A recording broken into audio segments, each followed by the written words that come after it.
алейхи ва асхабихи ажмаин. Ибн Кайымдын Дарт жана Дава деген китебинде бул бөлүктө автору ушуну алып келет. Куранда бир нече аяттарда муну эскерип кеткен, бирок Ибн Кайым рахимахулло муну кыскалап ошол күнөөнүн артынан келе турган кесепеттер, балелер, терс таасирлери, адам кандай нерселерден коргала турганын бир нече аяттарда Алла Таалам ачык даана айткан. Мына ошону баса белгилеген автор бул жерде. Ошон үчүн берде кээ бир азаптар, кээ бир балелер ошол күнөөнүн артынан келет. Ким бул күнөөгө жеңил карап кое турган болсо, анын артынан мындай күнөөлөр келет деп эскерген. Ошон үчүн адам баласы колдон келишинче ошол күнөөлөрдөн оолак болууга, аны таштоого аракет кылыш керек. Акылдуу адам, чынчыл адам антпесе мунун артынан бири келет деп эскерген. Мисалы ошонун бири адамдын жүрөктөрүнө жана уу деген кулагына мөөрдүн басылып калышы деген. Жана көзүндө дагы чил кабык деп коебуз го, көзгө дагы бир фильтр пайда болот да. Ал фильтрби, чил кабык дейсизби, эмне дейсизби, парда да өзүнчө. Акыйкатты көрбөй кала тургандай. Жүрөктөрдүн култанышы. Жана мындай бир тосмо пайда болушу жүрөктөрдө. Чеп дейсизби, тосмо, ал акыйкаттан тосот да. Душмандан тоспойт. Ошондой бале келет. Жана жүрөктүн үстүндө мөөр басылып бекемделиши. Жана жүрөктөр адамдын көзү бурулуп кетиши. Мындайча айтканда жалганга, нафсиге, жаман адаттарга бурулуп кетиши. Жана адамдын өзүнүн жүрөгүнө өзү ээ болбой калышы. Ушуну хайлуула дейт го. Жүрөгү бар деген эле аты бар, ооба, жүрөгү согот, балким жүрөгү саламаттыкта, эмнеден саламаттыкта, чыныгы ооруда мондай. Адам сезе ала турган жана инфаркт, инсультка окшогон ар кандай жүрөктөгү сезе ала турган оорулардан таза чыгар. Бирок жан дүйнөсү оору. Акыйкат менен жалганды айырмалай тургандай, сезе ала тургандай жүрөгү жок да. Хайлуула деген ушул. Жүрөгүн жакшылык менен жамандыкка колдоно албайт. Жүрөгү бөлүнүп калган. Баягы кан эле качайт этип берген болбосо, жашаш үчүн эле. Бирок өзүнө пайда зыянга жүрөгү бөлүнүп калган деген сөз да. Жана Аллах Тааламды эстөөдөн дагы жүрөктүн кайдыгер болуп калышы. Жана инсан өзүнүн нафсин унутуп калышы. Жана Аллах Таалам дагы ал жүрөктү тазалоодон каалабай калышы. Аллах Таалам андай жүрөктөрдү таштап салат дейт. Жана тоо кылбай жүрөгкө, күнөөгө көмүлүп, ошонун артынан улантып кете берген адамдар. Жана көкүрөгү кысылып, асманга чыккан сайын аба жетпей калат го. Мына ошондой абалда калышы. Ал адам канчалык жакшылыктарга жетсе дагы жүрөгү кысылып жүрө берет деген сөз. Жана жүрөктөрдүн акыйкаттан бурулуп кетиши. Жана оорусу оорусуна кошулушу. Жана ошого бекемделип, турукташып калат. Мындай оң жүрөк тетир жүрөк болуп калат. Көмкөрүлүп калган жүрөк болуп калат да. Имам Ахмад дагы кабарлаган бул асарды Худайфа ибн Ямандан. Жүрөктөр ушул 4 түрлүү болот деген. Ушу биринчи жүрөк тунук, таза, жанагы шам чырактай жарыгын чачып турган, демеле таза жүрөк да. Шамдагы күйүп атканда карасаңыздар, үйлөп койсоң өчөт. Жай шамал келсе сезет. Башкаларга жарыгын чачып турат. Ар бир кыймыл билет. Бул таза жүрөк деген сөз. Жалган жалгандай, чынын чындай, караңгысын караңгыдай, пайдасын пайдадай, зыянын зыяндай кылып жүрөк, тири жүрөк да. Бул момундун жүрөгү деген. Жабылып калган жүрөк бар, ал экинчи жүрөк капырдын жүрөгү деген. Мындай култанып калган жүрөк. Оодарылып калган жүрөк. Ал мунафык адамдын жүрөгү, 200 адам. Дагы акыркы жүрөк, 4-нчүсү, бул эки тарапты деңе тартып келе берет. Кээде 200-лүк тартып келет. Кээде иманды тартып келе берет. Кээде 200-лүккө түшөт, кээде иманга түшөт дейт. 4-нчү жүрөк. Кээде карасаң иманы жакшылыкта жүрүп калат, кээде карасаң 200-лүк күнөөгө малынып жүрүп калат. Ошондой деп. Ибн Кайым рахимахулло эскерген сөзү. Эми ушуга түшүндүрмө берип, Шейх Солих Фаузан хафизахулло мындай дейт. Акылдуу адам дайыма акыбеттерди ойлош керек. Келечегим кандай, эртеңим кандай деп ойлош керек. Мына ушул нерсеге Курандагы, Суннадагы чакырат. Убактылуу кызыкчылыкка, убактылуу лаззатка, убактылуу бир рахатка кызыгып, адам күнөөдө жүрө бербеш керек. Арам окаттабыда, же бир күнөөгө түшүүдө, учурунда сага азыркы убакытта таттуу болсо дагы, ошону рахаты болсо дагы, азыркы кызыкчылыгына эмес, сен келечегин кара, түйүн кара, акыбетин кара, эмнеге алып барарын. Ал эми акылдуу адам кайсы бир күнөөнүн акыбетин ойлосо, заматта токтолот, өзүнүн эсине келет дейт. Кимдер күнөөгө көп малынып, узак жүрө берет, алар жана кайдыгер адамдар. Ошол күнөөнүн акыбетинен коркпогон адамдар. Анын балеси, зыяны кандай узак экенин сезбеген адамдар. Ошон үчүн күнөөлөрдүн акыбети укубат деп коет, азаптары деп бир нече эскерген Куранда. Мисалы, биринчисинде айтып атпайбы, бул жүрөктөргө жана кулактарга мөөрдүн басылышы жана көзгө чел кабыктын пайда болушу, дагы бир парданын. Мунун бардыгы ушул зыяндары, күнөөнүн акыбеттери, күнөөнүн терс таасирлери. Алла Таалам жүрөккө ушу күнөөгө малынып тоо кылбай жүргөн жүрөктү угусундагы, көрүүсүндагы пайдасын алып коет Алла Таалам. Эмне пайдасын? Көзүнө чел кабык пайда болот, парда, угусуна дагы мөөр басылып калат кулагына. Анан ал айбандай эле болуп калат. Кандайча айбан деле байкасаңыздар, көзү бар, кулагы бар. Угат айбан, чоочуйт, көрүп туруп качат керек болсо. Өзүнүн бир күнүмдүк тирлиги үчүн колдоно берет, көзүндө, кулагында. Угат, көрөт. Мына адам дагы ошондой болуп калат. Көзү бар, көрбөй калат дегенде көрбөй калат эмес, көрүп жүрө берет, угуп жүрө берет, өзүнүн тирлик көрөкат үчүн. Бирок ошол акыл менен көзүн дагы, кулагын дагы акыйкатты угууга, жалгандан таштоого, ушул жакшы жаманды айырмалабай калат да. Бул арам экен укпайын, бул күнөө экен көрбөйүн деп күнөө менен адал арамда жакшылык жаманды колдоно албай калат. Ошон үчүн Араф сүрөсүнүн 179-аятында Алла Таалам мындай деген: "Лахум кулубун ла яфкахуна", алардын жүрөктөрү бар, сезбейт. "Ва лахум аюнун ла юбсируна биха", алардын көздөрү бар, көрбөйт. "Ва лахум аданун ла ясмауна биха", алардын кулактары бар, укпайт. "Улаика кал ан'ам", алар мал сыяктуу деген.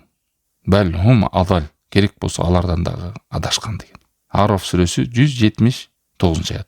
Мына ушул аятта дагы укпайт, көрбөйт, ойлонбойт, жүрөктөрү сезбейт деген мааниси ошол пайда ала тургандай кылып уга албайт. Акыретине пайда бере тургандай кылып көзү менен көрө албайт.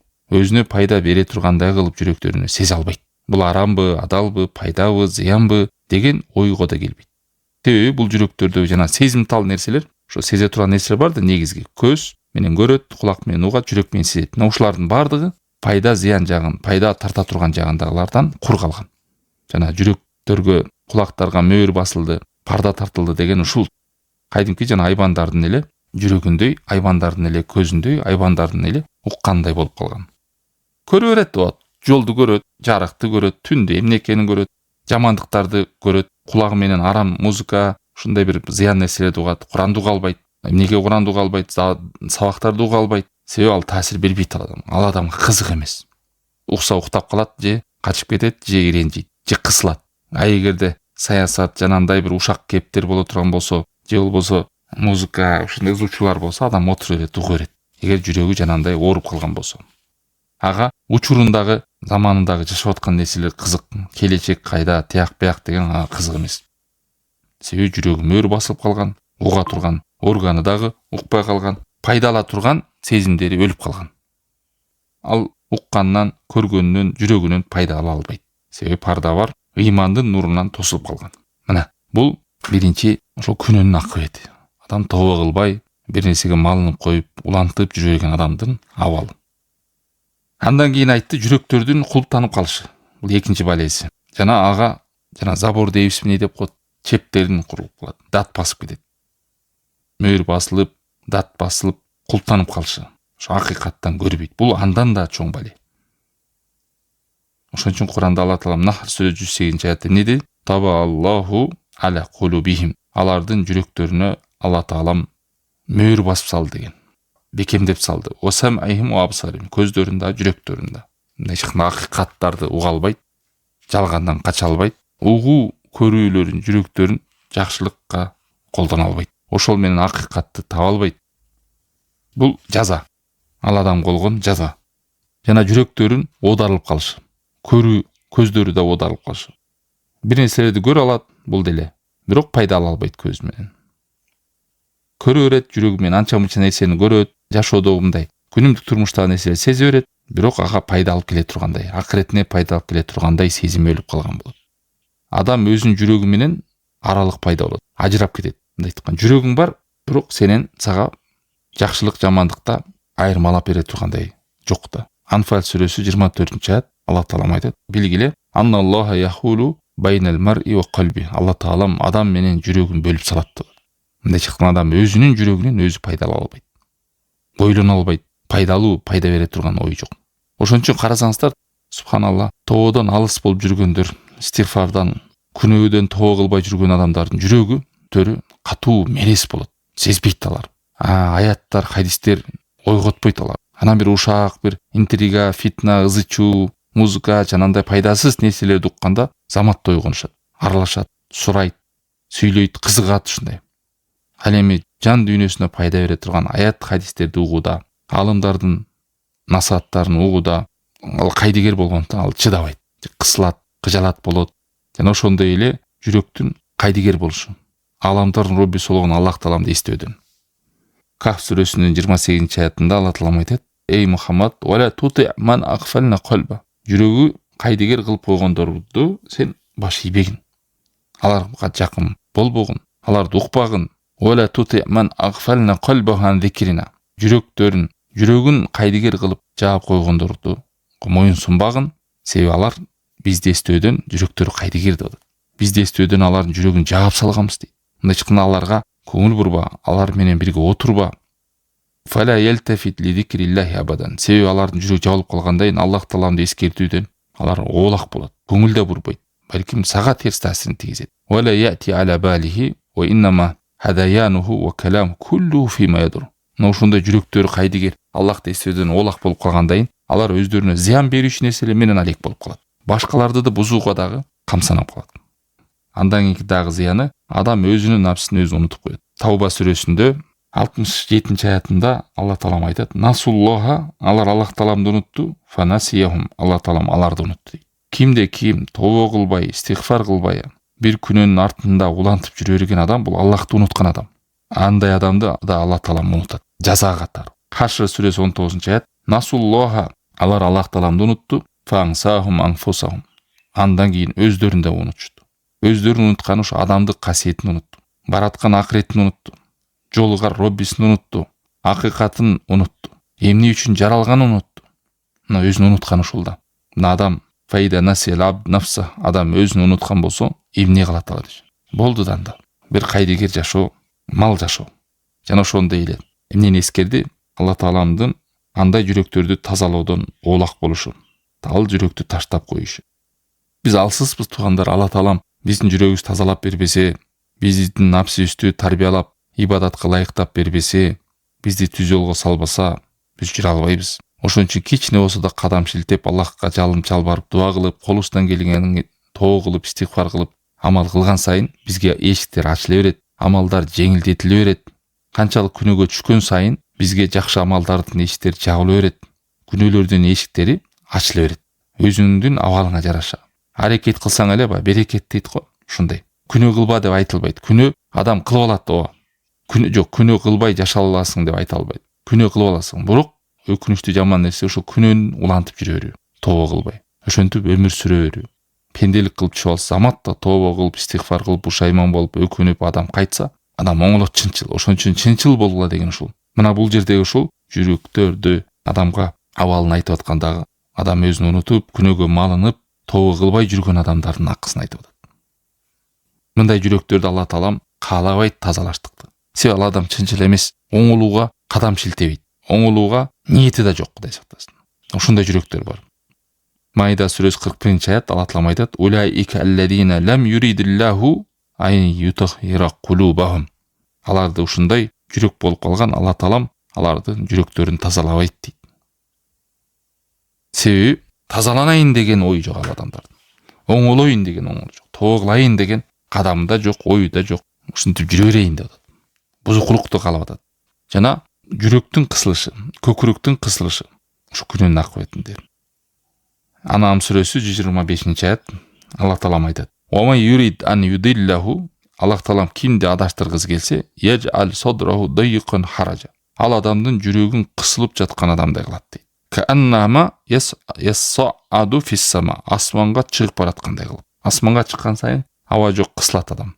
Мына ошондой. Ошон үчүн жанагы тоо кылбаган, жан дүйнөсү Аллах Тааламдын китеби менен, Куран сүннөт менен эс албаган адамдарды карасаңыздар, күнөөлөрдү кылат, бузук иштер жасайт, ар жакты кыдырат, ар кандай нерсени ысырап кылат, тигин көрөт, муну көрөт. Жанагы миллиардер байлардын деле балдарын карагыла. Имандан алыс болуп жүргөндөр. Сөй алардын жүрөгүндө кысылуу бар, сыгылуу бар. Ошентип кээ бирөө суицид болот, өзүн өлтүрүп салат, наркоманга кирип кетет, ар кандай бузук иштерди кылат.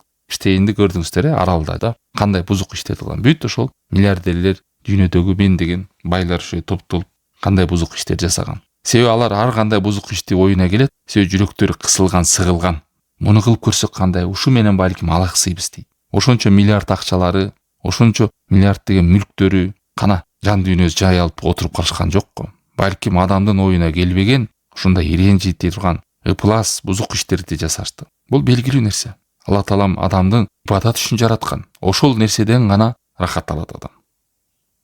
Эгер адам максатынан тайып башка ишти жасаса дагы кандай нерседен рахат издесе да андай жүрөк тынчтык таба албайт. Себеби Алла таалам Куранда айтып койду. Андай жүрөктү көкүрөгүн кысат, сыгылат, кыжалат болот, асманга чыгып бараткандай. Дүйнөдөгү эч бир нерсе ал адам жүрөгүн эс алдырып бере албайт. Бүт нерсе бай убактылуу алаксыйт болду. Кайра эле өзүнө кайтып келет. Мына Алла таалам ушуну сүрөттөгөн, жер бетинде жүргөн абадай кылып дем ала албайт, жана асманга чыгып бараткан. Кысылат, сыгылат. Ушу хидаяттан алыстап кеткен адамдын жүрөгү дагы ошондой. Жана ошондой эле жүрөктөр дагы бурулуп кетиши. Акыйкатты каалабайт деген сөз. Ал дайыма жалганды каалайт. Жалганга ооп кеткен жүрөктөр. Анан барып оорусуна оору кошулуп берет. Алла таалам Бакара сүрөсүнүн 10-аятында айтат: "Фи кулубихим марад." Алардын жүрөктөрүндө оору бар. "Фазадахумуллаху марада." Оорусуна дагы ооруну кошуп берет Алла таалам дейт. Жанагылар күнөөсүнө кайра күнөө кошуп, тобого жакындабай кайра сайгактап, күнөөлөргө малынып качкан сайын жүрөктөрү кайра оорусуна оору кошо берет. Алыстагандан алыстап. Жүрөктөрдөгү оору дегенде туугандар, туура түшүнүңүздөр. Бул жан дүйнөсүнүн оору, караңгылык оору, капырчылык оору, бидат оору, акыйкаттан алыстоо оору. Балким аны барып кардиологко апарсаң жүрөгү таза деп чыгара берет.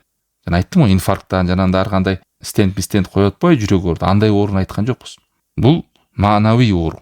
Келечегин, акыбетин сезбеген, билбеген, жаман менен жакшыны айырмалабаган ооруну айтылып атат. Ошон үчүн бу жерде Куранда Араф сүрөсүнүн 179-аятында эмне дейт? "Лахум кулубун ла яфкахуна би." Алардын жүрөктөрү бар, түшүнбөйт дейт.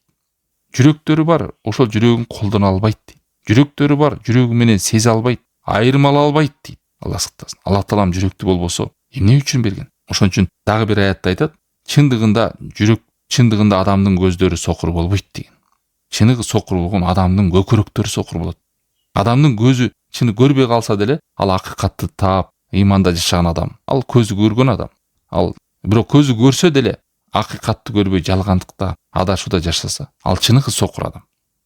Ошон үчүн адамды тирилткенде, коо кылбай капырчылыкта өткөндө, "Сени бүгүн сокур кылып тирилтем" дейт.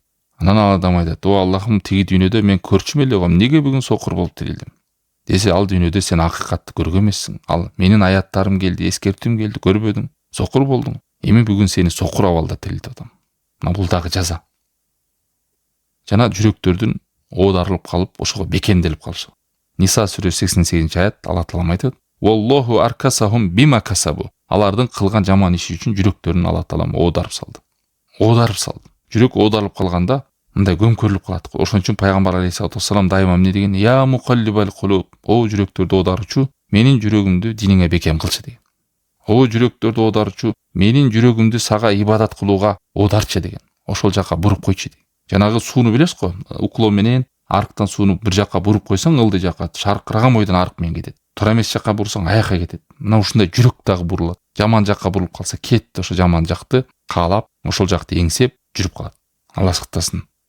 Мына ушундай баледен Субханаллах, Ибн Кайим рахимахуллах ушундай алымдар муну бекерин айткан эмес. Жүрөк жан дүйнөнүн мындай бир дарыгери дегенде.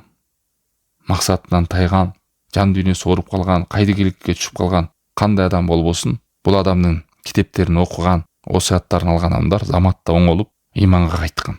Жашоосунда да көргөн ан. Мына кыскасы ушул момундун жүрөгү, капырдын жүрөгү, эки жүздүү адам жүрөгү, анан жанагы ооп жүргөн, бирде эки жүздүүлүккө, бирде ыйманга келип аткан жүрөктөрдү сыпаттарын эскерип, далилдерди эскерип, ушул бөлүмдө ушуларды эскерди. Аллах таалам баарыбыздын жүрөгүбүздү сезе турган жүрөк берсин. Кулактарыбызды, көздөрүбүздү, жүрөгүбүздү ушул акыйкатка, чындыкка, ыйманга бекемделүүгө, ошол туура пайдаланууга насип этсин. Жалгандан, адашуудан, ар кандай азгырыктардан, балилерден бизди сак кылсын.